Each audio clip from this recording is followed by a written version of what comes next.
In this tutorial I want to show how to paint backgrounds in style of Klaus. I'm going to focus on strictly technical aspects of the process. The philosophy and the essence of the style are described in detail in our style guide. Alright, let's start with blocking the shapes. It's better to learn a few small tricks to speed up this process because it's quite boring and time-consuming stage. I recommend watching a tutorial about blocking shapes on Spa's channel. You can basically use Bezier curves, lasso tool and hard edge brush with full opacity. I prepared a few simple actions helping with that chore. Instead of pressing constantly Alt backspace and Ctrl D for filling with the color and deselecting, you can assign just a single key to do the job. You can find these actions in the Art Department common folder. For big round shapes it makes sense to use Bezier curves. When the Bezier shape is ready, just press Ctrl Enter and it will be converted into a selection. For small and irregular shapes, it's better to use lasso tool and hard edge brush. Make sure that the opacity and flow are set to 100%. Try to organize your layers in the most logical way. Basically, the closer to the camera the object is, the higher on the layer stack it should be. Keep in mind that the file has to go through compositing stage smoothly, and not every layer construction can be transferred into Nuke. Always check with the art director and the compositor which objects must be separated. If there's a camera movement in the shot, you'll have to paint all those surfaces which will be revealed during the camera movement.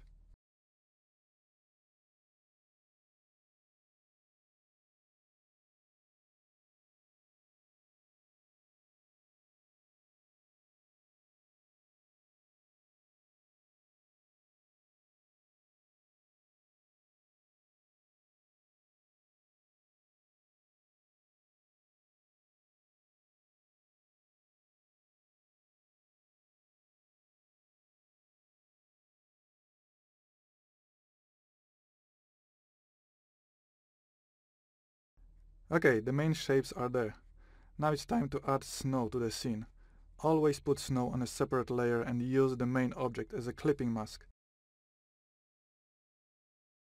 Working on snow shape is no different from working on a general silhouette. Use the same techniques then. At this stage the colors are not important. Make only sure that you clearly distinguish the objects and that the opacity is always set to 100%. Proceed with all the areas until you have all the necessary layers.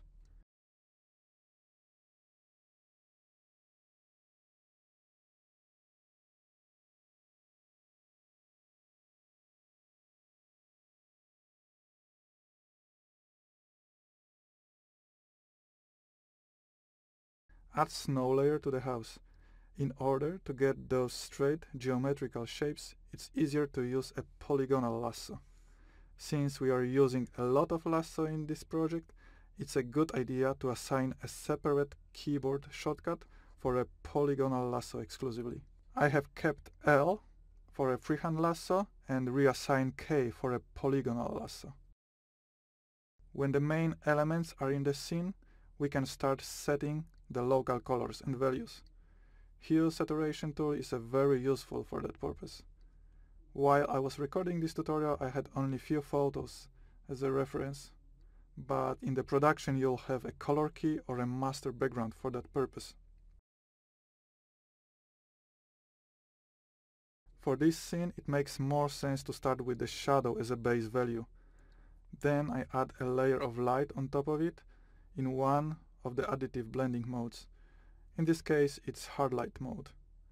You can choose the opposite and start with the bright colors and then just add shadows. Whatever you decide, you have to be consistent throughout the scene, otherwise you'll lose the clarity of the layer structure and that will make the exporting process more complicated. Never paint the light directly on the surface. We always add light as a separate layer. In order to make a light layer, I fill the whole frame with the color and then I work only on its mask. By doing that, I gain few things. First of all, I don't need to pick a color of the light every time I want to redo it. I simply choose either black or white and modify the mask only. The other thing is that the light layer is easier to find in a layer panel.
Every time the image is turning black and white, it means that I'm checking the values.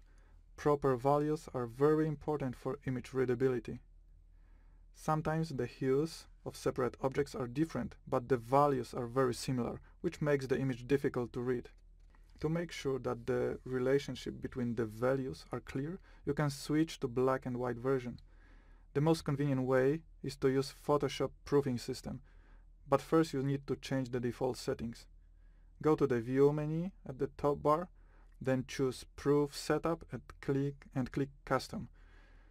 Then find Device to Simulate and set it to Working Gray dot grain 20%.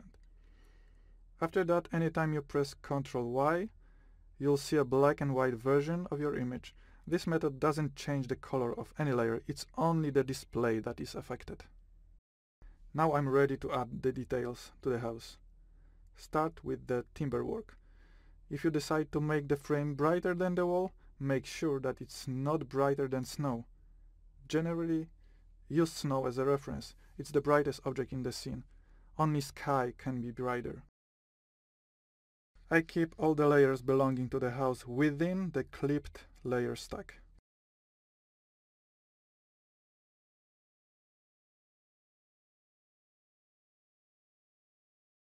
I'm adding a layer of the windows. At this distance, I don't want to put too much detail there. I'm using an eraser with the Shift key to make the divisions. I'm not trying to do the glass. We keep it as simple as possible.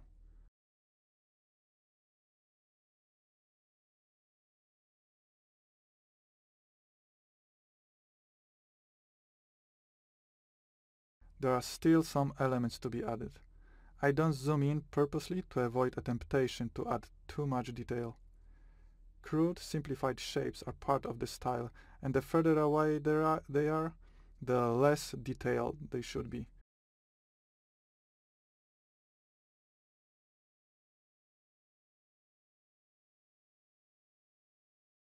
I loaded a set of brushes with the branches and trees. The tree behind the house is one of the last missing elements of the scene. I've noticed that the window goes along the tree trunk, and I decided to move it to break the unwanted continuity. I'm about to start adding the planks on the wall, but first I'm preparing a kind of construction that will help me later in selecting individual planks. This layer will go under the layer with the timber work, but now I need to see it on top. Now I'm drawing the planks. The more decayed the house is, the more deformed the lines are. Keep them unparalleled and use a Shift key while drawing. Try to reach the construction lines because it will allow you to select individual planks with a Magic Wand tool. It's not obligatory to use those construction lines, it's just one of the techniques.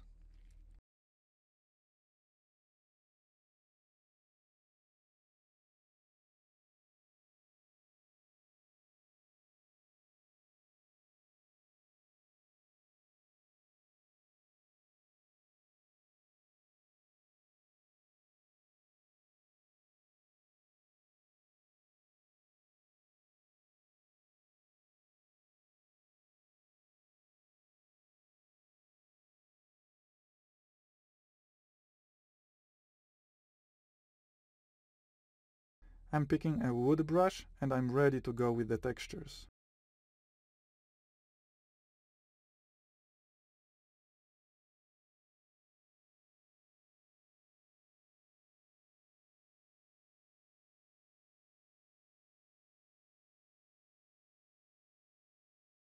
I'm switching to the layer with the plank lines to make the selection. With the magic wand and those enclosed area, it's very easy. Just make sure that the contiguous checkbox is on and sample all layers is off at the top property bar. Nevertheless, I have to remember to switch back to a texture layer if I want to paint the texture, and switch to the planks if I want to make a selection.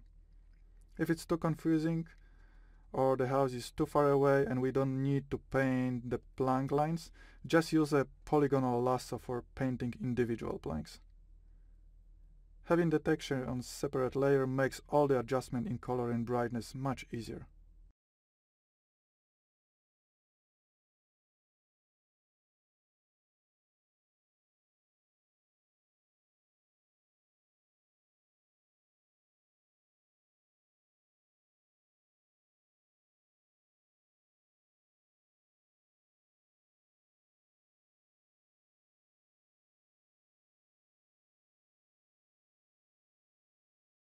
Use a hard edge brush for these elliptical shapes. They help to make the texture look more cartoony.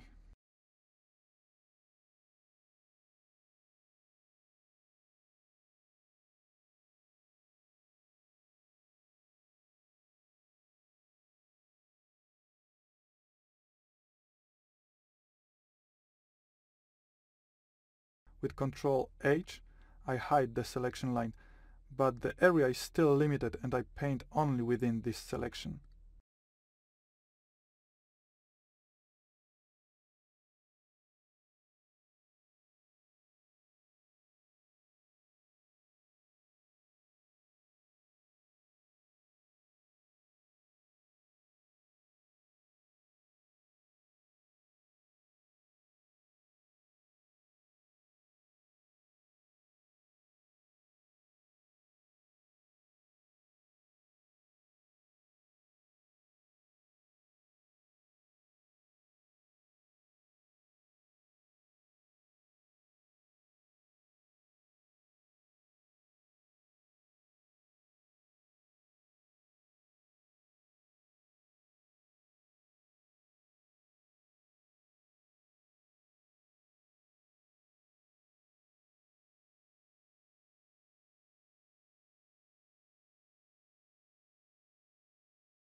The base texture is almost ready.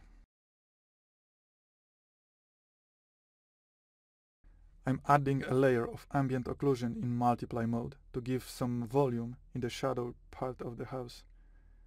The approach is the same as with a light layer.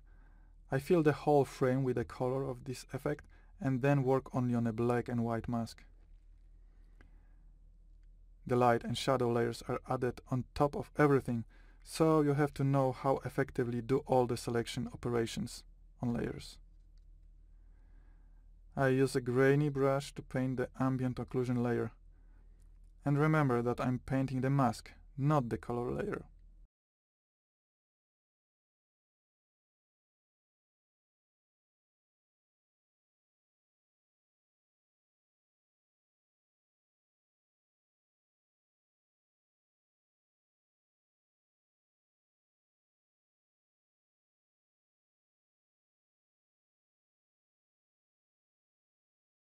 I came up with the idea to make the light travel through the barn area just to make it more interesting.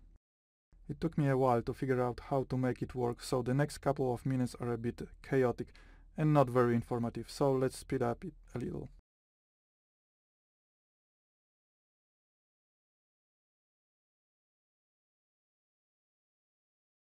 The only thing worth mentioning is that you can change a method of picking up colors with the eyedropper. For example, you have a beam of light in screen mode and opacity lower than 100% and you want to add more. But in the meanwhile you change the color. You cannot just use a default eyedropper because it will give you a pixel value after all the blending operations. But you can change a method of color picking and choose a current layer option from the drop-down menu. It will return a true color value not distorted by transparency or blending mode. Adding some patches of light coming through the broken barn.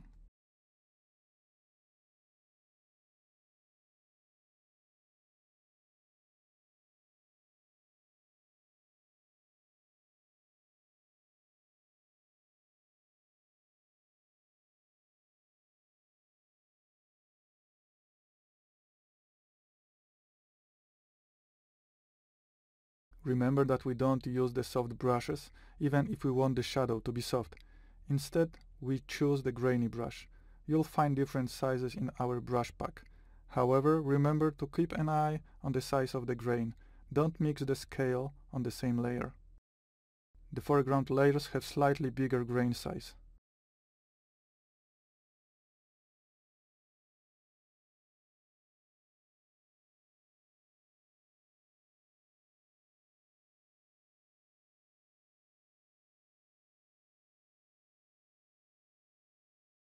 I want to make this tree backlit. It takes a while until I find the right approach.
I need warmer atmosphere to make the effect of backlight stronger.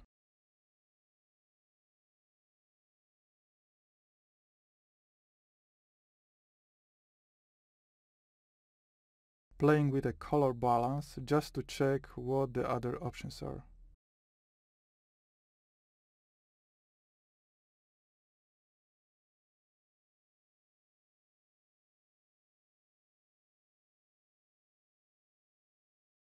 After painting all the major elements, I can add less important things like the stone texture.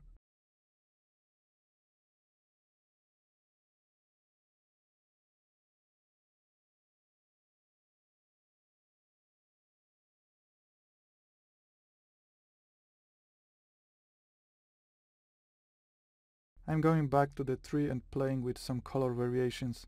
I'm just trying to find more subtle color transitions.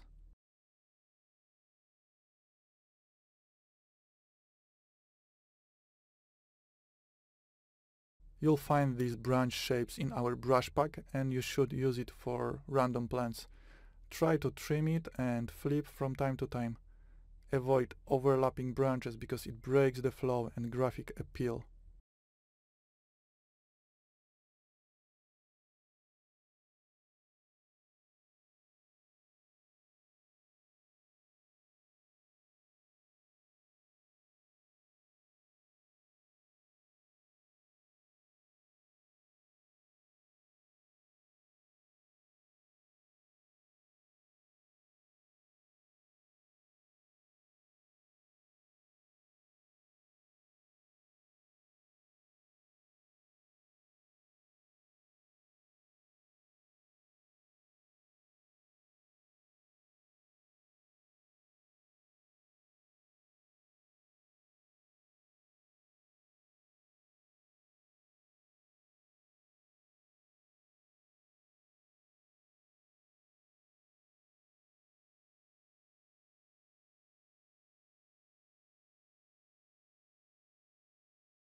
I'm struggling with the sky a little bit. Unfortunately, I'm not sure what I want to achieve. However, what I know for sure is that I don't want to mess up with the values.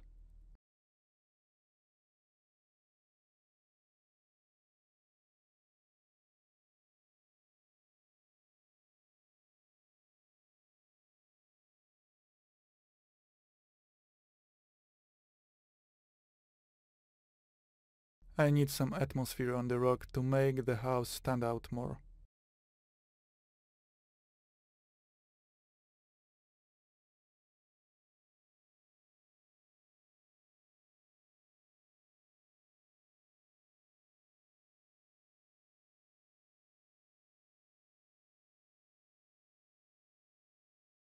I make the trails on the snow using only a freehand lasso and some grainy brush.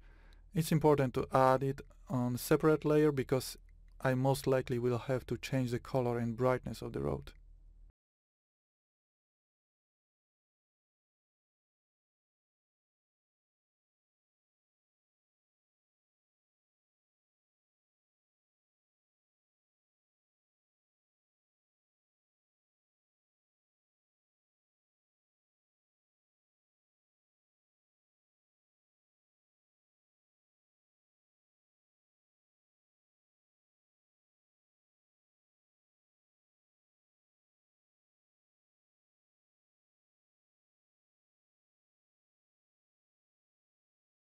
The road is too muddy. I need to make sure we understand it's snow.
I'm trying to sculpt the rocks a little bit. I'm using the same technique as with the snow trails.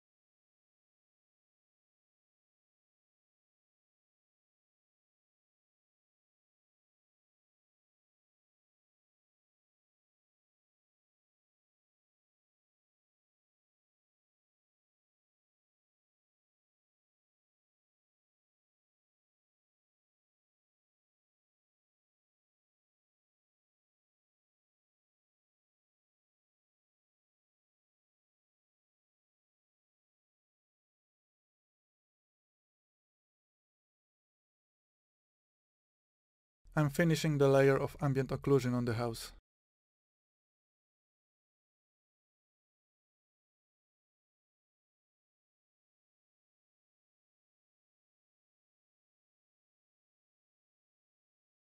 I still have to add an ambient light on the roof. I created another layer with mask for it.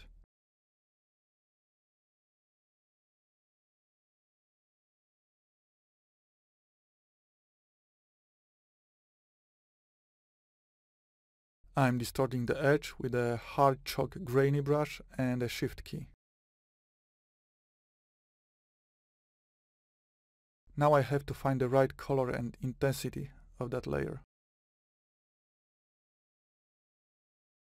I'm covering other surfaces facing more or less the same direction, but for the surfaces facing left, I'm creating another layer with slightly shifted color.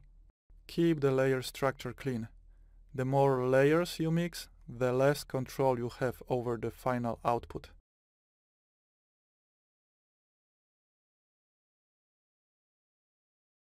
Again, distorting the edges.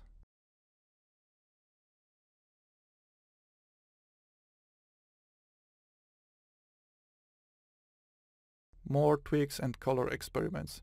That's why it's good to have the whole light on the same layer.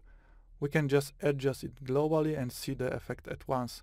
We don't have to go to all the surfaces one by one. Use the history panel for version comparison. Click the snapshot icon to save the current state and switch between them to see the difference.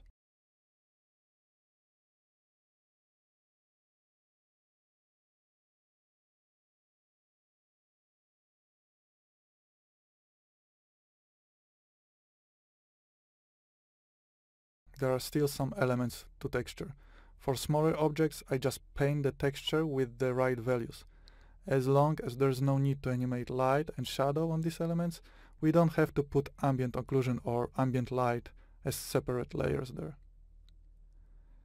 It would be easier to paint the fence if it was broken down into separate logs, but here I just decided to go with the selections.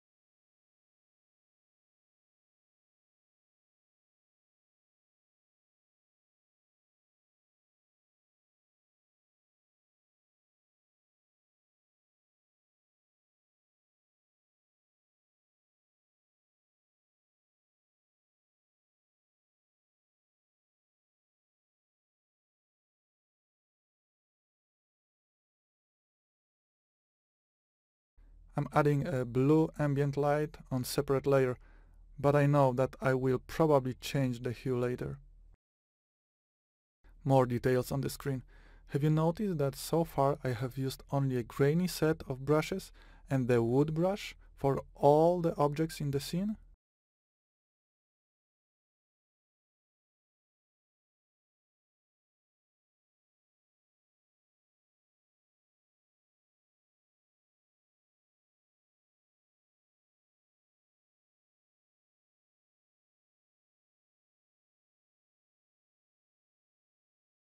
Every time I'm trying to find some subtle color transitions, I'm using color balance panel. Usually making shadows warm and highlights cool gives interesting results.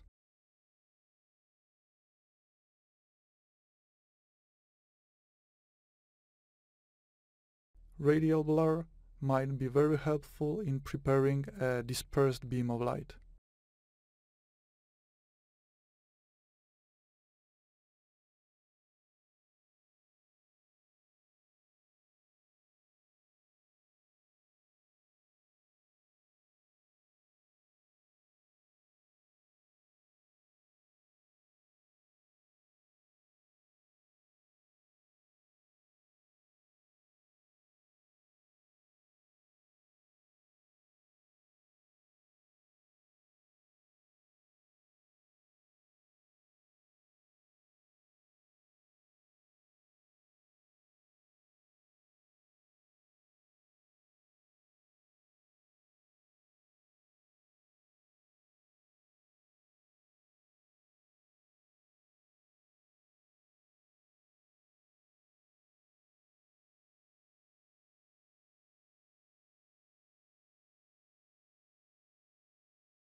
The edge of the house and the edge of the rock are competing with each other, and I need to diminish the rock.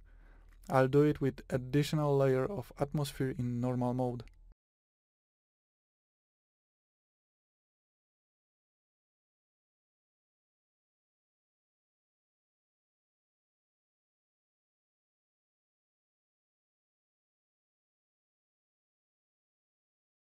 The foreground has to be more volumetric. I can make it stronger with a gradually fading grain layer and some small details.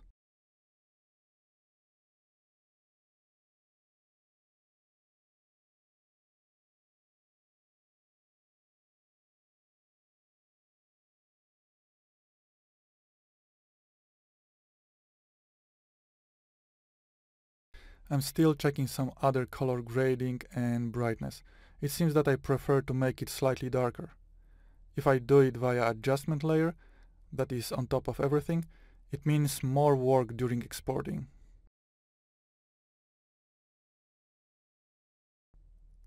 The last step of the painting process is to distort all the snow internal edges.